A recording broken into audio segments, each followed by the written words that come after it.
Right then, today's video is all about how you can stop doing that and wasting golf balls when you're down at the range and practicing.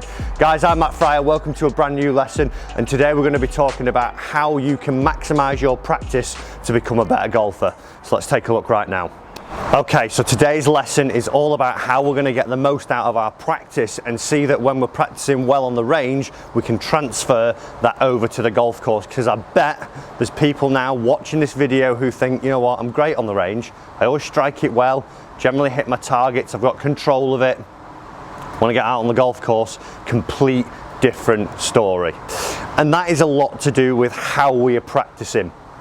There are millions of people who can be great range practicers, but when they go to the course, because they've not done everything here correctly, it really doesn't benefit them when they get out there. So we're going to look at 3 areas today, guys, in this lesson. Also as well, going to be doing a giveaway for you guys, so one of you could be coming to see me for a lesson and a playing lesson, but I'll tell you that just shortly on. So, 3 areas. The first one is purpose. How many times have you gone to the driving range, got 50 balls, dumped them in the dispenser, and then just gone at it as if it was an artillery range where you just go whack, pull the next ball in, whack, pull the next ball in, whack, and you've not even thought about what you're doing with those. You've not picked a target, you've not picked a distance, you've not even picked an actual reason for making that golf swing. Now, myself, I teach quite a lot of people, and as they leave the lesson, what we like to do is leave with either a thought or a drill. So it could be, you know, if it's a thought out on the golf course, something relating to actually choosing the right club, or you know, how they're going to select where they hit the shot to, in terms of I'll keep leaving it short while you're always picking the front yardage, let's try and play to the back of the green. More importantly, if you're going through something technical in your swing, you will generally get a drill. So when you go to the range, let's have a little bit of purpose. Let's go with an idea of why we're actually going. It might be that you write it down in the notes on your phone. You might actually get like a little practice journal that you write down and say, today, Wednesday, the 20th of December, I'm going to go and work on fixing my out to in swing path. So as you go then, for myself, I have a bit of an out to in swing path, sometimes a little bit too much. So I have a drill where I literally just put a head cover by my ball, and it stops me from getting too out to in. It makes me come a little bit more from the inside. So if you are someone who is an out to inner, try this little drill there. But I would go, I'd warm up, and then I'd have some purpose. I'd have some swings where I'd rehearse my swing, I'd go through it and actually get the feeling of what it is now I'm trying to achieve. So I'd go in and think, right, I'm going to hit 15 balls with my 6 iron, working on my new feeling. There we go. Actually hooked that one a little bit because I got more from the inside with my closed face. So I've got a reason for coming down and actually hitting these balls instead of just throwing them out like I did at the start of the video there. So make sure when you go down to the range, you've got a purpose for why you're going. What is it you're going to go and try and A, make better, or B, try and fix? What is it you're there to do? Okay? Right, so let's get into that giveaway before we carry on with part 2 and part 3. So if you want to come down and see me here at Trafford Golf Centre, have a 3-hour golf lesson, and also go out over onto the course at Davyhulme and we'll play 8 holes. All you've got to do is 3 simple steps. Number 1, you've got to be a subscriber to the channel.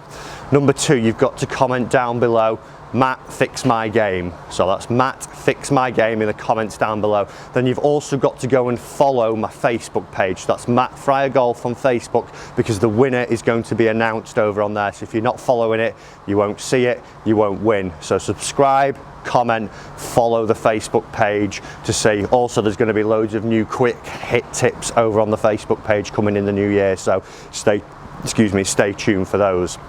Nice and simple, easy giveaway. It's just to say a big thank you for everyone who subscribed over this year. Also, do you know what? I know a lot of you are from America and Oz and stuff like that.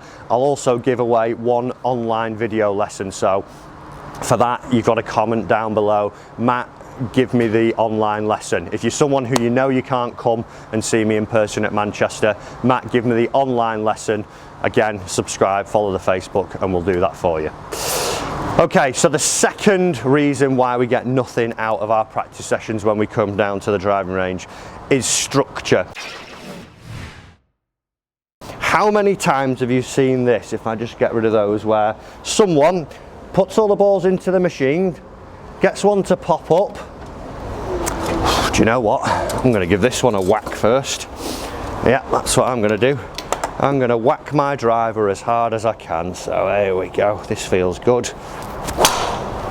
That was nice. And then, oh, right. What's that one? Yeah, I'll hit this one. This seems pretty decent. Yeah. Right. No structure whatsoever. The amount of people I see come to the driving range and start off with a driver is unbelievable. It's the biggest club in your bag and you're meant to be swinging it the fastest, yet you've not even made a swing yet, so you're not warmed up. If you went and watched the guys on the PGA Tour or the LPGA Tour or whatever it may be, you would see a structured warm-up, whether it was to do with starting off with some small ones. If you looked at, I think it was Rory publicised his practice regime before a tournament, it would start with putting, then go to chipping, then go to pitching, to full swing, back to chipping, back to putting just before he leaves to go onto the tee. So when we come down to the range, let's have a structure to how we're actually going to practice, instead of just paying your tenner for your balls or whatever it is and wasting them. Actually get the most out of it. So start off, let's use a 50 ball basket as an example. We're going to have 10 balls where we warm up. We're going to get loose with 10 balls. We're going to get, you know, stretched out. That might be in the form of just, whether it's like me, I've got a training club with a little bit of tempo, so you hit 10 balls with your tempo club. Right, okay, get in, off you go, get nice and loose. Then your next 10 balls, as you go through, would be something like the drill we did earlier. So we'd have 10 balls working on the drill. Let's see if we can now get that in place. 10 balls working on my drill, that's okay. Bang. Oh, it's the best shot of it in a long time, that one. 10 balls without it, trying to simulate the same feel. So already you're 30 balls in and you've actually had a great purpose for all 30 balls. Then have 10 balls going through a bit of a test maybe. It might be a green out on the range that you hit. It might be a fairway out on the range that you're trying to get to, but have 10 balls trying to get into that fairway. Hit it on that green, and then just 10 balls, just having a little bit of a loose swing, just warming down almost, some small pitches. So far we've had actually having a point to why you're going to the range, having some structure to it, and then the biggest one, trying to take the range work to the course, is simulation. So, like I say, on here, I see so many people just whacking the golf ball. What we need is to try and create the pressures and the feels of us being out on the golf course. So here at the range, luckily we've got Top Tracer, so we could actually play a golf course here. We could get down and pick Torrey Pines or Birkdale, wherever it is, and actually go through playing some golf courses and see what we're doing. If you're not lucky to have Top Tracer, or you can't do that, you're on a practice ground, pick some targets. Maybe say to yourself, I'm going to play a 400 yard par 4 now, drive it, roughly estimate how far that's gone, then try and hit your 7-iron in, if it only went 250, whatever it went. So then you're actually getting the simulation, and also have a, you know, a little bit of a test for yourself. You know, can you have 10 balls down the fairway? How many do you get on the fairway? Right, then I'm going to try and hit the green. How many out of 10 greens do I hit? So every shot you're hitting then actually A, has a reason for hitting it, and then B, you're actually putting yourself under a little bit of stress and a little bit of pressure. So for me, I've got a green here now that's 140 away, and I'm going to imagine, for me, this is my 10th ball. I need to hit it on the green here to make sure a 2-putt to win the Open, whatever it is. So we go in. Oh, wasn't my best swing, a bit heavy, short left, so I didn't pass the test. But because I put that situation in my mind straight away, all of a sudden I actually felt a little bit more nervous. It didn't feel like I was just going to hit another ball. So when you're practicing, guys, make sure you're running through this as you set up. A, let's have a point to why we are there.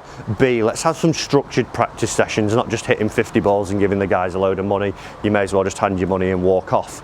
And then C, let's see that we've got some simulation out here.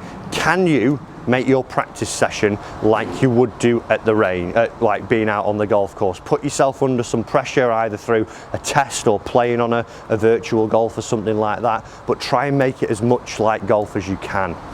Yeah? So as we do that, let's get into those 3 things and see that our practice sessions aren't wasted anymore. Guys, I hope you've enjoyed this lesson this week. Also, do remember, comment down below for that giveaway, follow the Facebook page and subscribe to make sure that you're in for a chance of winning. Also 2020, lots more tips coming, so stay tuned to the channel. Thanks for watching, see you in the next lesson.